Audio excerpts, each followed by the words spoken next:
ಎಲ್ಲರಿಗೂ ನಮಸ್ಕಾರ. ರಜನಿ ಅಡುಗೆ ಮನೆಗೆ ತಮ್ಮೆಲ್ಲರಿಗೂ ಸ್ವಾಗತ. ಇವತ್ತು ನಾನು ಗೋಧಿ ಹಿಟ್ಟಿನಿಂದ ಒಂದು ಹೊಸ ರೆಸಿಪಿನ ಮಾಡಿ ತೋರಿಸ್ತಾ ಇದ್ದೀನಿ. ಇದನ್ನು ನೀವು ಬೆಳಗಿನ ತಿಂಡಿಗಾದರೂ ಮಾಡ್ಕೊಳ್ಬೋದು ಅಥವಾ ಮಕ್ಕಳ ಲಂಚ್ ಬಾಕ್ಸಿಗೆ ಕೂಡ ರೆಡಿ ಮಾಡಿಕೊಡ್ಬೋದು. ತುಂಬ ಚೆನ್ನಾಗಿರುತ್ತೆ. ಮೊದಲು ಒಂದು ಬೌಲ್ಗೆ 1.5 ಬಟ್ಲಾಗೋಷ್ಟು ಗೋಧಿ ಹಿಟ್ಟನ್ನು ಹಾಕ್ತಾ ಇದ್ದೀನಿ. ಇದಕ್ಕೆ 1.5 ಟೇಬಲ್ ಸ್ಪೂನ್ ಅಷ್ಟು ಮೀಡಿಯಂ ರವೆ, ಏನು ಉಪ್ಪಿಟ್ಟು ಮಾಡ್ತೀರಿ ನೋಡಿ ಅದೇ ರವೆನ ಹಾಕ್ಕೊಂಡಿದ್ದೀನಿ. ರವೆನ ಹಾಕ್ಕೊಳ್ಳೋದ್ರಿಂದ ಕ್ರಿಸ್ಪಿಯಾಗಿ ಕೂಡ ಬರುತ್ತೆ, ಹಾಗೆ ಟೇಸ್ಟ್ ಕೂಡ ತುಂಬ ಚೆನ್ನಾಗಿರುತ್ತೆ. ರುಚಿ ತಕ್ಕಷ್ಟು ಉಪ್ಪನ್ನು ಹಾಕ್ಕೊಂಡಿದ್ದೀನಿ. ಒಂದು ಅರ್ಧ ಟೇಬಲ್ ಸ್ಪೂನ್ ಅಷ್ಟು ಅಜ್ವೈನ ಕೈಯಲ್ಲಿ ರೀತಿಯಾಗಿ ಸ್ವಲ್ಪ ತಿಕ್ಕಿ ಹಾಕ್ಕೊಳ್ತಾ ಇದ್ದೀನಿ, ಫ್ಲೇವರ್ ಚೆನ್ನಾಗಿರುತ್ತೆ ಅಂತ. 1 ಟೇಬಲ್ ಸ್ಪೂನ್ ಅಷ್ಟು ಕಸೂರಿ ಮೆಥಿನೂ ಕೂಡ ಹಾಕ್ಕೊಳ್ತಾ ಇದ್ದೀನಿ. ಕಸೂರಿ ಮೆಥಿ ಇದ್ದರೆ ಹಾಕ್ಕೊಳ್ಳಿ, ಇಲ್ಲ ಅಂತ ಹೇಳಿದರೆ ಕೊತ್ತಂಬರಿ ಸೊಪ್ಪನ್ನು ಸಣ್ಣದ ಕಟ್ ಮಾಡಿ ಹಾಕ್ಕೊಳ್ಳಿ. ಒಂದು ಅರ್ಧ ಟೇಬಲ್ ಸ್ಪೂನ್ ಅಷ್ಟು ಎಣ್ಣೆನ ಹಾಕ್ಕೊಂಡಿದ್ದೀನಿ. ಈಗ ಇದನ್ನು ಕೈಯಿಂದ ಈ ಥರ ಚೆನ್ನಾಗಿ ಮಿಕ್ಸ್ ಮಾಡ್ಕೊಳ್ಳಿ. ನೋಡಿ, ಈಗ ಚೆನ್ನಾಗಿ ಕೈಯಿಂದ ಮಿಕ್ಸ್ ಮಾಡ್ಕೊಂಡಿದ್ದ ನಂತರ ಸ್ವಲ್ಪ ನೀರನ್ನು ಹಾಕ್ಕೊಂಡು ಹಿಟ್ಟನ್ನು ಚೆನ್ನಾಗಿ ಕಲಸಿ ರೆಡಿ ಮಾಡ್ಕೊಳ್ಳೋಣ. ಚಪಾತಿಗೆ ಹಿಟ್ಟನ್ನು ಯಾವ ರೀತಿಯಾಗಿ ಕಲಿಸ್ಕೊಳ್ತೀನಿ ನೋಡಿ ಅದೇ ರೀತಿಯಾಗಿ ಕಲಿಸ್ಕೊಳ್ಬೇಕು. ತುಂಬ ಗಟ್ಟಿನೂ ಬೇಡ, ತುಂಬ ಸಾಫ್ಟಾಗಿ ಕೂಡ ಬೇಡ. ನೋಡಿ, ನಾನು ಇಲ್ಲಿ ತೋರಿಸ್ತಾ ಇದ್ದೀನಿ. ಈ ಥರ ಕಲಸಿ ಇದಕ್ಕೆ 1 ಟೇಬಲ್ ಸ್ಪೂನ್ ಅಷ್ಟು ಎಣ್ಣೆಯನ್ನು ಕೂಡ ಹಚ್ಚಿಡ್ತಾ ಇದ್ದೀನಿ. ನೋಡಿ, ಈ ಥರ ಎಣ್ಣೆನ ಹಚ್ಚಿ ಒಂದು ಮುಚ್ಚಳ ಮುಚ್ಚಿ ಒಂದು 10 ನಿಮಿಷ ಇದನ್ನು ನೆನೆದಕ್ಕೆ ಬಿಡ್ತಾ ಇದ್ದೀನಿ. ನೆಕ್ಸ್ಟ್ ಇವಾಗ ಗ್ಯಾಸ್ ಮೇಲೆ ಒಂದು ಪ್ಯಾನ್ ಇಟ್ಕೊಂಡಿದ್ದೀನಿ. ಅದಕ್ಕೆ 2 ಟೇಬಲ್ ಸ್ಪೂನ್ ಅಷ್ಟು ಎಣ್ಣೆನ ಹಾಕ್ಕೊಂಡಿದ್ದೀನಿ. ಎಣ್ಣೆ ಚೆನ್ನಾಗಿ ಕಾದ ನಂತರ 1 ಟೇಬಲ್ ಸ್ಪೂನ್ ಅಷ್ಟು ಜೀರಿಗೆನ ಹಾಕ್ತಾ ಇದ್ದೀನಿ. ಜೀರಿಗೆ ಚೆನ್ನಾಗಿ ಫ್ರೈ ಆಗಿದ ನಂತರ ಈರುಳ್ಳಿನ ಹಾಕ್ಕೊಳ್ತಾ ಇದ್ದೀನಿ. 2 ದೊಡ್ಡ ಸೈಜ್ ಈರುಳ್ಳಿನ ಈ ರೀತಿ ಉದ್ದವಾಗಿ ತೆಳುವಾಗಿ ಕಟ್ ಮಾಡಿ ಹಾಕ್ತಾ ಇದ್ದೀನಿ. ಬೇಕಾದರೆ ನೀವು ಸಣ್ಣದ ಕಟ್ ಮಾಡಿ ಕೂಡ ಹಾಕೋಬೋದು. ಸ್ವಲ್ಪ ಕರಿಬೇವನ್ನು ಹಾಕ್ಕೊಳ್ತಾ ಇದ್ದೀನಿ. ಜೊತೆಗೆ ಒಂದೇ ಒಂದು ಹಸಿಮೆಣಸಿನಕಾಯಿನ ಕೂಡ ಸಣ್ಣದ ಕಟ್ ಮಾಡಿ ಸೇರಿಸ್ಕೊಳ್ತಾ ಇದ್ದೀನಿ. ಈಗ ಮೀಡಿಯಂ ಉರಿಯಲ್ಲಿ ಇದನ್ನು ಚೆನ್ನಾಗಿ ಫ್ರೈ ಮಾಡ್ಕೊಳ್ಳೋಣ. ಈರುಳ್ಳಿ ಸ್ವಲ್ಪ ಸಾಫ್ಟಾಗಿ ಆಗಬೇಕು. ನೋಡಿ, ಈಗ ಈರುಳ್ಳಿ ಸ್ವಲ್ಪ ಸಾಫ್ಟ್ ಆಗಿದ ನಂತರ ಇದಕ್ಕೆ 1 ಟೇಬಲ್ ಸ್ಪೂನ್ ಅಷ್ಟು ಶುಂಠಿ ಬೆಳ್ಳುಳ್ಳಿ ಪೇಸ್ಟ್ನ ಹಾಕ್ಕೊಳ್ತಾ ಇದ್ದೀನಿ. ಹಾಕ್ಕೊಂಡು ಇದನ್ನು ಕೂಡ ಚೆನ್ನಾಗಿ ಫ್ರೈ ಮಾಡ್ಕೊಳ್ಳೋಣ. ಸ್ವಲ್ಪ ಹಸಿ ವಾಸನೆ ಹೋಗೋ ತನಕ ಚೆನ್ನಾಗಿ ಇದನ್ನು ಫ್ರೈ ಮಾಡ್ಕೊಳ್ಬೇಕು.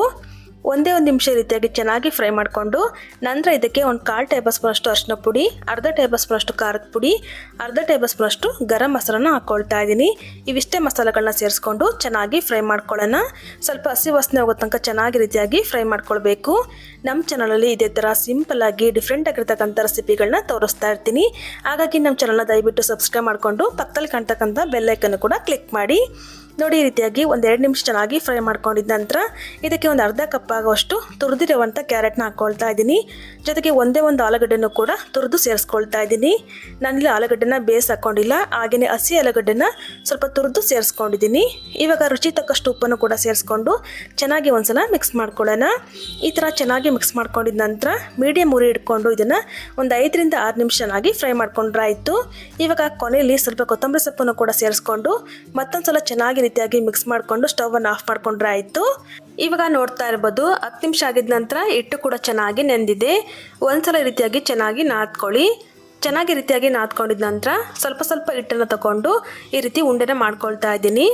ನಿಮಗೆ ಯಾವ ಸೈಜಲ್ಲಿ ಬೇಕೋ ಆ ಸೈಜಲ್ಲಿ ನೀವು ಮಾಡ್ಕೊಳ್ಬೋದು. ಇವಾಗ ಸ್ವಲ್ಪ ಹಿಟ್ಟನ್ನು ಹಾಕ್ಕೊಂಡು ಇದನ್ನು ಲಟ್ಟಿಸ್ಕೊಳ್ಳೋಣ.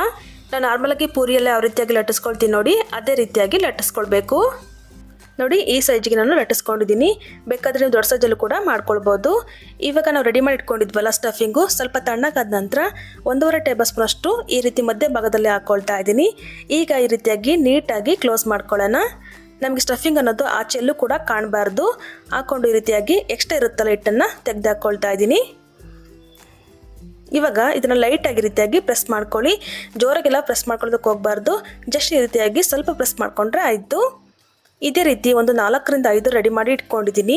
ಇವಾಗ ಇದನ್ನು ಎಣ್ಣೆಲಿ ಹಾಕ್ಕೊಂಡು ಫ್ರೈ ಮಾಡ್ಕೊಳ್ಳೋಣ. ಆಲ್ರೆಡಿ ನಾನಿಲ್ಲಿ ಎಣ್ಣೆನೂ ಕೂಡ ಚೆನ್ನಾಗಿ ಬಿಸಿಯಾಗೋದಕ್ಕೆ ಇಟ್ಟಿದ್ದೀನಿ.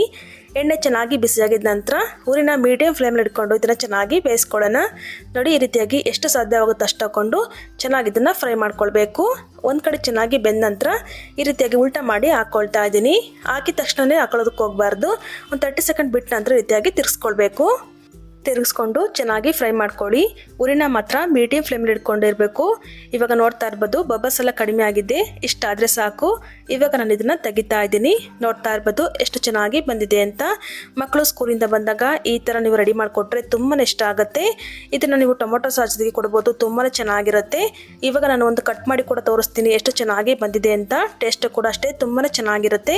ಖಂಡಿತ ನೀವು ಕೂಡ ಒಂದ್ಸಲ ಟ್ರೈ ಮಾಡಿದ ನಂತರ ಯಾವ ರೀತಿ ಬಂತು ಅಂತಲೂ ಕೂಡ ಕಮೆಂಟ್ ಮೂಲಕ ತಿಳಿಸ್ಬೋದು. ಮನೆಯಲ್ಲಿರುವಂಥ ಸಿಂಪಲ್ ಪದಾರ್ಥಗಳನ್ನು ಉಪಯೋಗಿಸ್ಕೊಂಡು ತುಂಬ ರುಚಿಯಾಗಿ ಮಾಡ್ಕೊಳ್ಬೋದು. ಇವತ್ತಿನ ವಿಡಿಯೋ ನಿಮಗೆ ಇಷ್ಟ ಆಯಿತು ಅಂದರೆ ವಿಡಿಯೋಗೊಂದು ಲೈಕ್ ಮಾಡಿ, ಫ್ರೆಂಡ್ಸ್ ಫ್ಯಾಮಿಲಿದು ಕೂಡ ಶೇರ್ ಮಾಡಿ. ಮತ್ತಷ್ಟು ಇದೇ ಥರ ಸಿಂಪಲ್ ಆ್ಯಂಡ್ ಕ್ವಿಕ್ ರೆಸಿಪಿಗಾಗಿ ರಜನಿ ಅಡುಗೆ ಮನೆ ಚಾನಲ್ನ ಸಬ್ಸ್ಕ್ರೈಬ್ ಮಾಡಿಕೊಂಡು ಸಪೋರ್ಟ್ ಮಾಡಿ. Thank you for watching.